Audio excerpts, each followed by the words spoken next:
¿Qué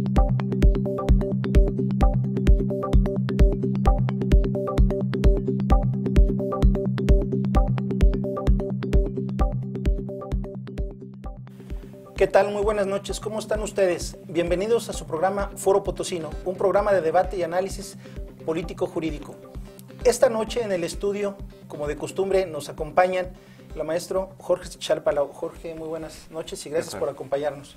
Gracias. Igualmente nos acompaña el maestro Benjamín Vázquez Merino. ¿Qué tal, buenas señor noches. Benjamín? Buenas noches. Estimado auditorio, esta noche estaremos tocando el tema de las candidaturas independientes. En México las candidaturas independientes no son nuevas, fueron consideradas incluso y reguladas desde la época de 1810, fueron consideradas también durante la época de la Revolución, pero a partir de 1946 desaparecen las mismas, desaparecen las candidaturas independientes al señalarse expresamente que solo los partidos políticos podrían postular candidatos.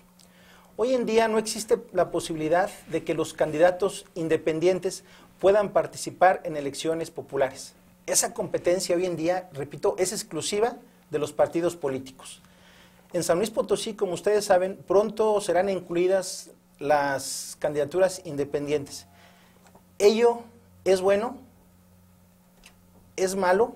¿Qué riesgos representa? Será el tema que esta noche estaremos analizando en su programa Foro Potosino. Y si nos permite, amable auditorio, vamos a comenzar con el tema. Yo le preguntaría al maestro Jorge Chalpalau, ¿cuáles serían aquella problemática que representarían las candidaturas independientes de aterrizarse en el estado de San Luis Potosí?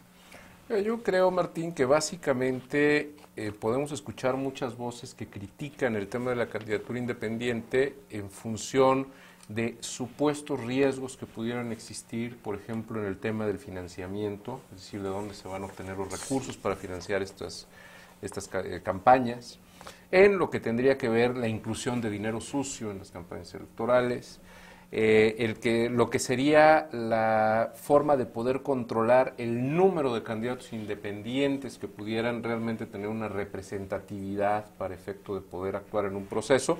Recordemos nosotros que actualmente nuestras leyes electorales, tanto federal como local, contemplan básicamente dos grandes líneas. Una es los partidos políticos que pueden participar en la postulación de candidatos a cargos de elección popular, y los otros son las asociaciones políticas, que son sectores de la población unificados en torno a una ideología, a unos documentos básicos, pero que no alcanzan a tener la representatividad de los partidos políticos. Entonces, el hecho de abrir las candidaturas independientes, los críticos en este sentido cuestionan de qué manera se va a poder controlar o cómo vas a poder establecer un rasero para poder limitar el número de candidaturas independientes. Yo creo que estos serían básicamente los principales cuestionamientos que se les hace.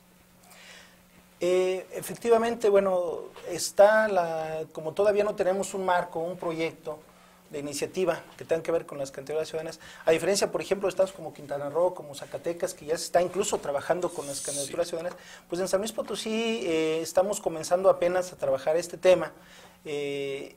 Y bueno, es importante advertir cuáles son los errores que existen en las legislaciones que ya están vigentes para que no se cometa ese error aquí en San Luis Potosí y verdaderamente sea un cambio que venga a darle oportunidad a aquellos actores políticos que ya tienen, pues que no tienen preferencia por algún partido político o que no han podido ser candidatos porque constitucionalmente tienen esa limitante. Esa limitación. Bueno, primero hay que establecer que México es un país de caudillos, de líderes, y que muchas veces no es tanto la ideología de un grupo, sino más bien la figura del líder. Y nos hemos encontrado en esto constantemente, y este es un parámetro que se ha tomado para favorecer las candidaturas ciudadanas. Y que también, por otra parte, nuestro sistema de partidos permite los grandes partidos, pero también permite mini partidos que tienen una representación prácticamente nula. Ahora bien, el político, el candidato que generalmente aspira a un puesto de elección popular, generalmente debe tener una preparación política, debe tener una vocación política, debe tener una carrera política. ¿Por qué? Bueno, porque esto le va a permitir desempeñar un determinado cargo de elección popular de una manera más eficiente. no es suficiente simple y sencillamente con ser un buen chico, ¿verdad? Con tener buenas intenciones, una buena intención, sino que en realidad tenemos que tomar en cuenta que aquel candidato, incluso candidato independiente, deberá tener la responsabilidad para ejercer un cargo que le va a ser confiado o al que está aspirando, pero para poder desempeñarlo de una manera eficaz. Bueno, y además habría que ver cómo se va a regular el registro de un porcentaje considerable del electorado a fin de acreditar el apoyo de la ciudadanía a favor de determinado candidato independiente, ¿no? Sería interesante ver cuál va a ser el mecanismo para su elección. El maestro Chesal lo dijo muy puntualmente. Es un tema muy difícil porque esto incide en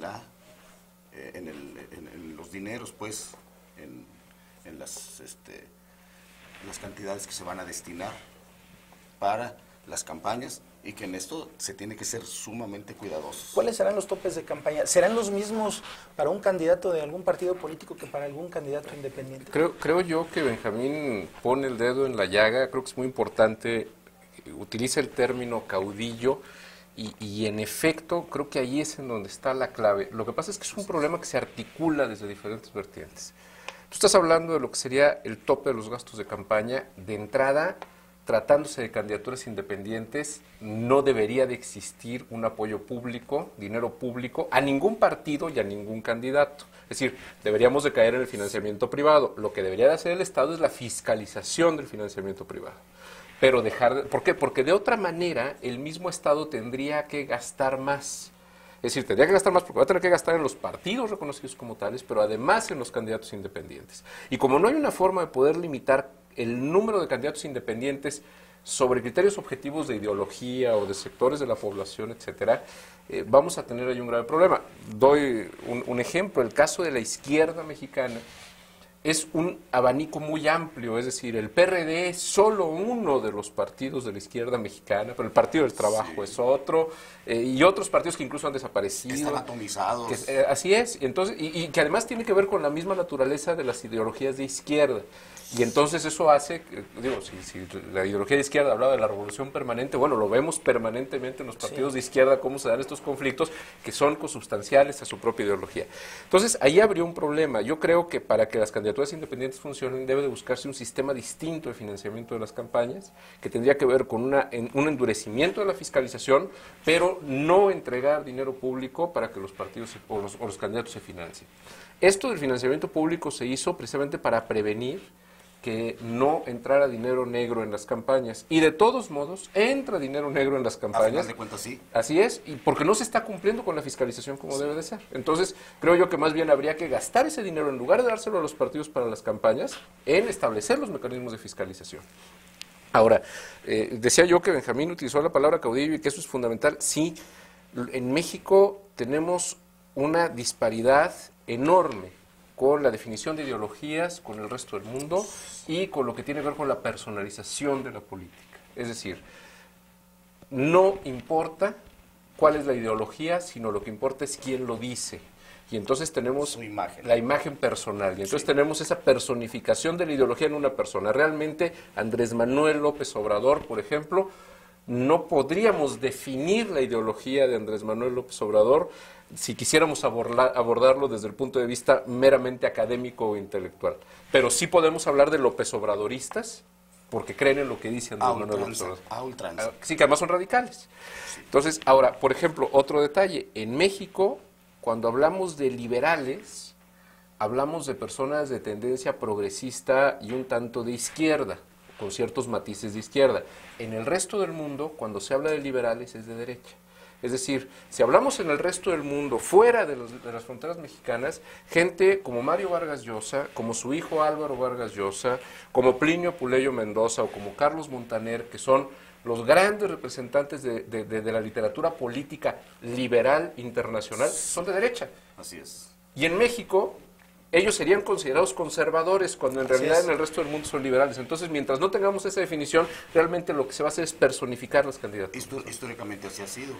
En época de la intervención francesa, Maximiliano era un liberal en Europa y aquí era conservador. Como conservador. Así es. Regresamos, amigos del auditorio, después de un breve corte. Gracias.